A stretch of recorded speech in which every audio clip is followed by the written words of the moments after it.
Hello students, इस video में हम स्टडी करने वाले हैं क्लास 10 मैथमेटिक्स चैप्टर ट्राइंगल। चलिए स्टार्ट करते हैं।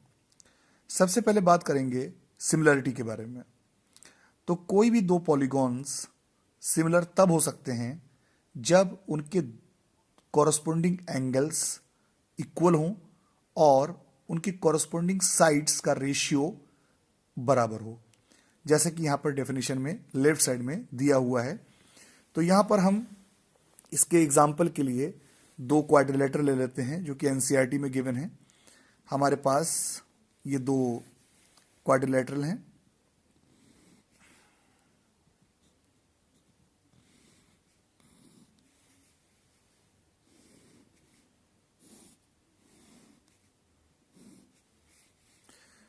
ए बी सी डी और पी क्यू आर एस। तो यहाँ पर आप देख सकते हैं कि जो ए हमारा एंगल है वो है हमारा 105 डिग्री। इसी तरीके से ए का कोरस्पॉन्डिंग एंगल यहाँ पर पी है, वो भी 105 डिग्री है। बी यहाँ दिया हुआ है 100 डिग्री और क्यू इसका कोरस्पॉन्डिंग जो है वो भी 100 है। यहाँ पर जो सी है वो आपका 70 है और इसका कोरस्पॉन्डिंग आर भी 70 है। और यहाँ पर डी जो है वो 85 डिग्री है और यहाँ पर उसका कॉरस्पॉन्डिंग एस 85 डिग्री है। ऐसे ही ये तो हमने देख लिया कि इनके जो एंगल से कॉरस्पॉन्डिंग वो बराबर हैं। अब इनका रेशियो भी देख लेते हैं। यहाँ पर ए बी दिया हुआ है 1.5, पी क्यू दिया हुआ है 3.0 सेंटीमीटर। तो सबसे पहले इसको हम लिख लेते हैं। ये 5.0 सेंटीमीटर है, इधर 2.5, 4.8, 2.4 सेंटीमीटर और ये दिया हुआ है 2.1 सेंटीमीटर। अब इनका रेशियो हम देख लेते हैं। पी क्यू को अगर हम ए बी से डिवाइड करते हैं, यानी P Q upon A B, आप चाहें तो A B upon P Q भी कर सकते हैं। और इसी तरीके से Q R upon B C, ऐसे ही R S upon C D, यानी कोरस्पॉन्डिंग साइड्स का रेशियो लेंगे। और ऐसे ही S P upon D A, सबकी वैल्यू रख दें। बी क्यू यहाँ दिया है 3 अपॉन 1.5, 3.0, तो ये हो जाएगा हमारा 2 सेंटीमीटर। सॉरी, सिर्फ रेशियो आएगा 2। ऐसे ही क्यू आर अपन बी सी, क्यू आर यहाँ पर है हमारा 5 और हमारा बी सी जो है वो आपका है 2.5, तो ये भी हमारा 2 आ जाएगा। ऐसे ही R S upon C D देख लें। आर एस हमारा है 4.8 और सी डी हमारा है 2.4, तो ये भी हमारा आ जाएगा 2। और इसी तरीके से एस पी जो है वो हमारा दिया हुआ है यहाँ पर 4.2, तो ये हो जाएगा 4.2 अपॉन, और डी ए जो है वो है 2.1, तो ये भी हमारा आ जाएगा 2। तो ये आप देख सकते हैं कि यहाँ पर जो कॉरस्पॉन्डिंग साइड्स का रेशियो है वो बिल्कुल सबका बराबर आया है और वो है आपका 2। तो ये दोनों फिगर जो हैं वो सिमिलर होंगे। सिमिलर का मतलब ये है कि वो उनका शेप बिल्कुल एक जैसा होगा, लेकिन साइज अलग अलग हो सकता है। इससे पहले जो हम 9th क्लास में पढ़ चुके हैं कॉन्ग्रुएंसी के बारे में, तो कॉन्ग्रुएंट जो फिगर होते हैं वो बिल्कुल साइज में भी बराबर होते हैं और शेप में भी एक जैसे होते हैं। तो उनको हम जो है कॉन्ग्रुएंट शेप कहते हैं और ये हमारे सिमिलर शेप्स हैं। तो यहाँ पर बेसिकली हम पढ़ने वाले हैं सिमिलरिटी ऑफ द ट्राइंगल्स के बारे में, लेकिन यहाँ पर सिमिलरिटी को समझाने के लिए दूसरे शेप भी दिए गए हैं। तो चलिए हम सबसे पहले इसकी एक्सरसाइज एनसीईआरटी की जो है 6.1 को सॉल्व करते हैं। तो एक्सरसाइज 6.1 में जो हमारा पहला क्वेश्चन है, इसमें फिल इन द ब्लैंक से दी हुई है। पहला क्वेश्चन पहले का फर्स्ट पार्ट जो है वो ये है कि ऑल सर्किल्स आर, और यहाँ ऑप्शन दिए हैं कॉन्ग्रुएंट या सिमिलर फिल करने के लिए। तो सभी सर्किल्स जो हैं वो ज़रूरी तो है नहीं कि सारे के सारे सर्किल जो हैं वो बराबर ही हों, तो वो बड़े और छोटे हो सकते हैं, लेकिन सिमिलर होंगे क्योंकि उनका शेप एक जैसा होगा, साइज अलग अलग हो सकता है। तो यहाँ पर आपका जो आएगा वो आएगा सिमिलर, यानी ऑल सर्किल्स आर सिमिलर। इसी तरीके से सेकंड पार्ट देख लें, ऑल स्क्वायर्स आर, तो स्क्वायर भी हो सकते हैं, स्क्वायर जो हैं छोटे बड़े हो सकते हैं, तो ये जरूरी नहीं कि सारे स्क्वायर एक बराबर ही हो, तो यहां पर भी सेम आएगा यानी सिमिलर। थर्ड जो हमारा यहां पर दिया है वो दिया है ऑल ट्राइंगल्स आर सिमिलर। इसमें दिया है आइसोसेल्स और इक्विलेटरल। तो आइसोसेल्स वो ट्राइंगल होते हैं जिनके दोनों साइड बराबर हों, और सिमिलर सॉरी और इक्विलेटरल वो ट्राइंगल होते हैं जिनकी तीनों साइड बराबर हों। तो अगर आइसोसेल्स की बात करें तो हो सकता है कि दोनों साइड बराबर हों लेकिन तीसरी साइड बराबर नहीं हो सकती है, यानी हर कंडीशन में ऐसा नहीं होता है।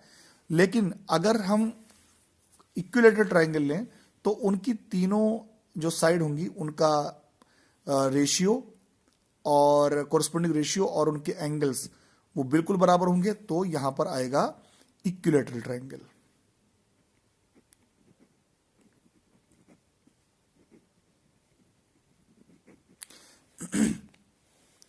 इसका जो फोर्थ पार्ट है वो भी देख लीजिए।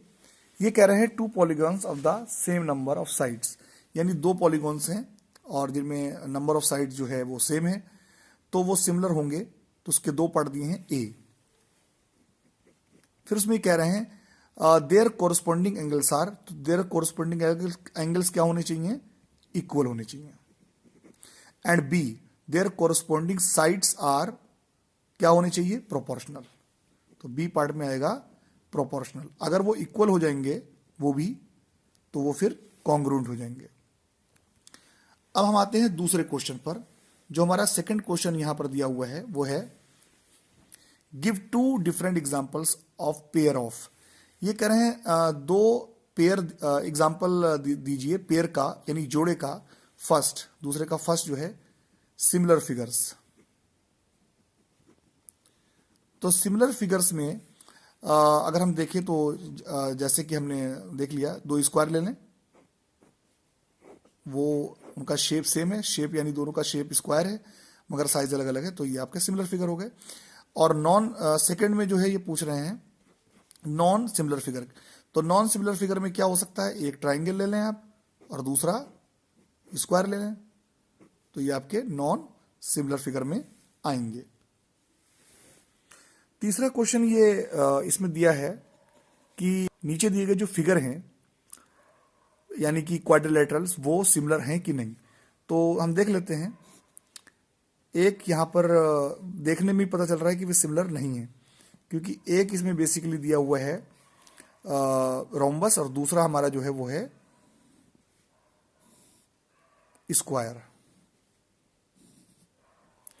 तो यहां पर जो है पी क्यू आर एस, एक हमारा ये फिगर है और दूसरा है ए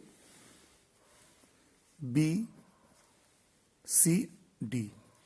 तो यहां पर सबसे पहले हम इनकी साइड देख लें। ये 1.5 सेंटीमीटर हैं सभी, क्योंकि रोम्बस की सारी साइड एक बराबर होती हैं, स्क्वायर की भी।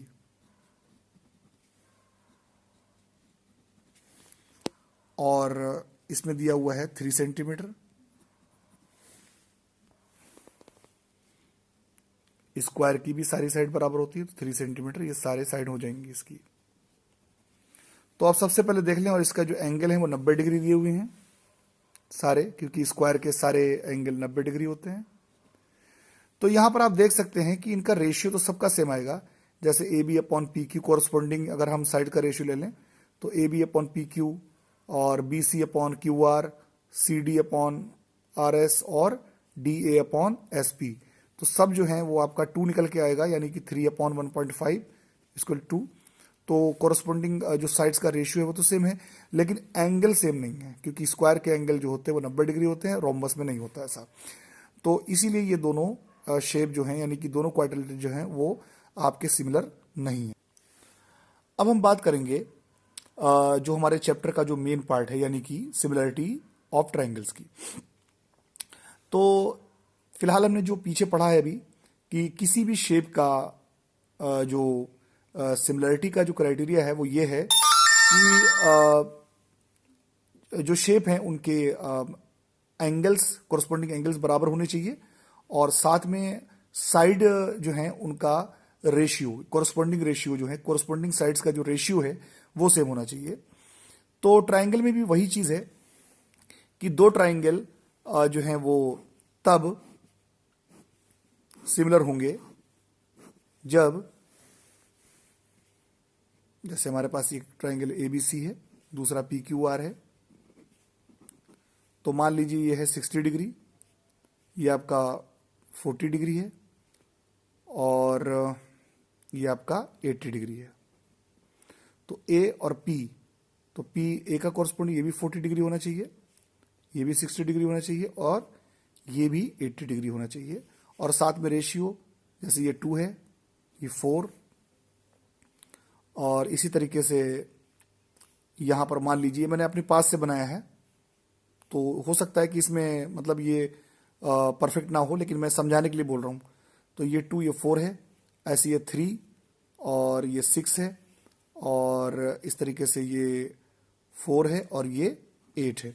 तो यहां पर अगर आप देखेंगे सबका रेशियो कोरस्पॉन्डिंग ए बी, यानी PQ अपॉन AB, तो 2 2 जा 4, 3 2 जा 6 और 4 2 जा 8, तो ये आपके सिमिलर ट्राइंगल कहलाए जाएंगे। यानी कि इसमें भी यही चीज है कि कोरस्पॉन्डिंग एंगल बराबर होने चाहिए, और कोरस्पॉन्डिंग जो साइड्स हैं उनका रेशियो बराबर होना चाहिए। तो इसी को हम थेल्स थ्योरम भी कहते हैं। अब हम आते हैं इसकी इंपॉर्टेंट थ्योरम पर। थ्योरम 6.1 के नाम से दी हुई है ये एनसीईआरटी में। इसमें यह है कि मान लीजिए हमारे पास एक ट्राइंगल है ABC।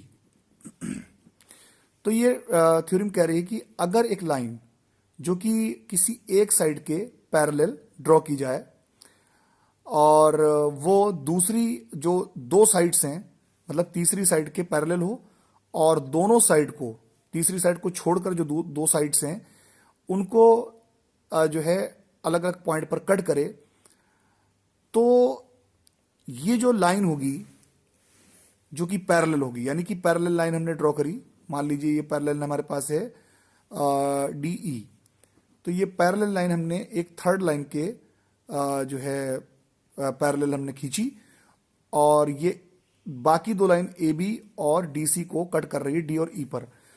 तो यहां पर ये जो दोनों साइड्स हैं AB और AC, इनका रेशियो जो होगा वो बराबर होगा। कहने का मतलब है कि AD अपॉन DB बराबर होगा AE अपॉन EC के।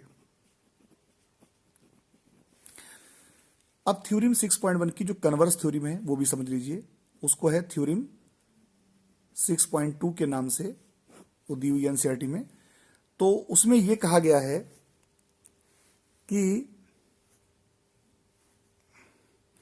अगर एक लाइन जो दो साइड को, यानी अगर एक लाइन है जो दो साइड को डिवाइड कर रही है सेम रेशियो में, यानी यही चीज AD अपॉन DB और बराबर AE अपॉन EC, तब DE पैरेलल होगी।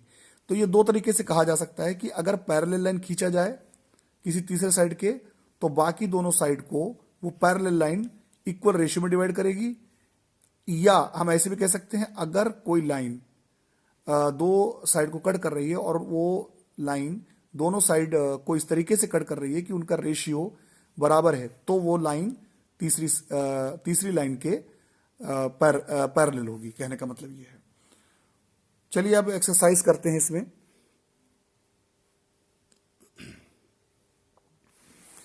इसमें एक्सरसाइज 6.2 में हम आते हैं। एक्सरसाइज 6.2, तो इसमें देख लीजिए कि हमारे पास दो ट्राइंगल दिए हुए हैं,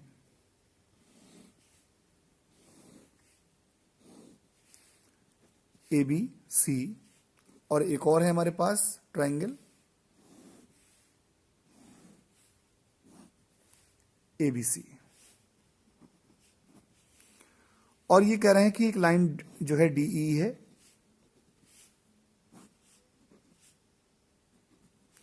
और DE जो है वो BC के पैरेलल है।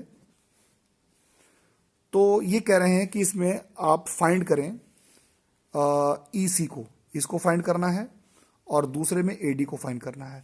और बाकी जो हैं वो पार्ट दिए हुए हैं। AD यहाँ पर 1.5 सेंटीमीटर है और ये दिया है 3 सेंटीमीटर, इसको 1 सेंटीमीटर दिया हुआ है। ऐसी दूसरे वाले ट्राइंगल में 1.8 सेंटीमीटर, ये 7.2 सेंटीमीटर और ये 5.4 सेंटीमीटर। तो अब यहां पर हमें निकालना है EC। तो जब हमें पता है कि DE BC के पैरेलल है, तो यहां पर जो हमारी थेल्स थ्योरम है उसके अकॉर्डिंग इनका रेशियो जो होगा वो बराबर होगा। तो AD अपॉन DB बराबर AE अपॉन EC। ऐसे यहां पर AD अपॉन DB बराबर AE अपॉन EC। तो यहां पर AD जो दिया हुआ है 1.5 है और DB दिया हुआ है 3 बराबर AE जो है हमारा 1 है, EC हमें निकालना है।